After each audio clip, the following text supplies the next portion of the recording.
नाशिक जिल्ह्यातील आदिवासी भागात लघु पाटबंधारे विभागामार्फत राबविण्यात येणाऱ्या विकास कामांबाबत गंभीर प्रश्न उपस्थित होत आहेत। स्थानिक नागरिकांच्या आरोपानुसार अनेक कामांमध्ये शासनाने निर्धारित केलेल्या पारदर्शकतेच्या नियमांचे पालन होत नसून कामाच्या ठिकाणी आवश्यक माहिती फलकही लावले जात नाहीत। पेठ तालुक्यातील गावंदपाडा परिसरातील श्रीमंत धरणाच्या डुकरमाळ येथील पाटाच्या कामातही माहिती फलक नसल्याचं निदर्शनास आलंय। त्यामुळे कामाचे नाव, मंजूर निधी, ठेकेदार, कालावधी आणि संबंधित अधिकारी यांची माहिती नागरिकांना मिळत नाहीये।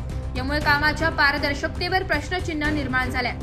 स्थानिकांच्या म्हणण्यानुसार आदिवासी भागातील अनेक विकास कामांमध्ये अशाच प्रकारे नियमांकडे दुर्लक्ष होत असल्याचा अनुभव आहे। त्यामुळे संबंधित अधिकाऱ्यांच्या कार्यपद्धतीबाबत नाराजी व्यक्त होत असून सर्व सुरू व पूर्ण झालेल्या कामांची स्वतंत्र तांत्रिक चौकशी करण्याची मागणी होत आहे।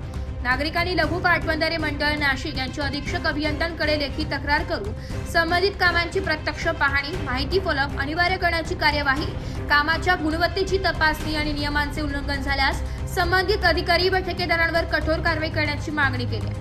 आदिवासी भागातील विकास कामांमध्ये पारदर्शकता, गुणवत्ता आणि कायदेशीर प्रक्रियेचे पालन सुनिश्चित करण्यासाठी वरिष्ठ अधिकाऱ्यांनी तातडीने हस्तक्षेप करून वस्तुस्थिती स्पष्ट करावी अशी मागणी स्थानिक नागरिकांकडून होत आहे।